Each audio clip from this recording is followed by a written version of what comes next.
bumped into the most popular girl. She looked at him with disgust and said that Taein was just a filthy otaku. A bully came from behind and slapped him on the head, telling him to go buy bread if he didn't want to get beaten again. Taein was a lonely new student and an otaku. A massive explosion erupted. A hideous monster appeared, roaring. A system screen popped up in front of him, saying he had been chosen, and now he would train for 66,000 years in the Tower of the Other World. If he accepted, he could choose any power. Taein chose a single ability, Absolute Shortcut. In just 1 second, 66,000 years passed. And just like that, this otaku awakened with every power and skill at the maximum level. In the beginning, gates opened and monsters came out. Humanity suffered a devastating loss, and with all that, a few chosen humans gained superpowers or magic-like abilities and fought against the monsters. The protagonist reads this on his phone. Suddenly, he starts to glow brightly and thinks that in his case, out of this entire world, it seemed like he was the only one who was chosen, wondering if this was reality. To get to this point, we must go back to the past. Beyond Taein was an ordinary second-year high school student. He could be considered a total loser,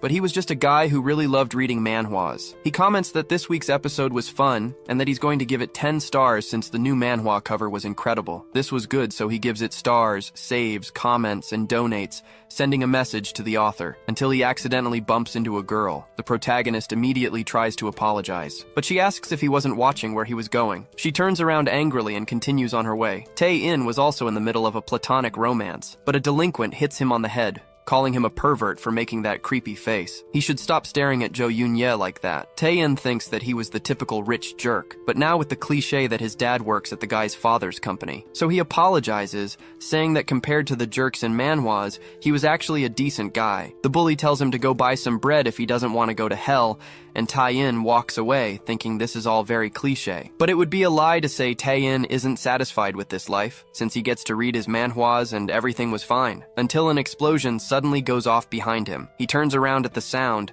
and comes face to face with a horrendous purple monster. Taein thinks this looked like one of those monsters that comes out of a portal in a Hunter story, the kind of thing used to show off the protagonist's powers, or maybe it's for a secondary character to show up and defeat. He prays for a magical girl to save him, but then he notices the delinquent. Wondering why he was there, he bets it's one of those situations where he has to decide whether or not to save the guy who's been bothering him. He wonders how to do that while his classmate is being attacked, until the system appears telling him he has been chosen. The protagonist comments that this status window is really nice. His classmate begs to be saved, terrified, but Taein tells him to wait because he's just going to check this out before saving him. Reading that he will now train for 66,000 years in the Tower of the Other World, and if he reaches the top, he will gain divine powers and become humanity's savior. The protagonist complains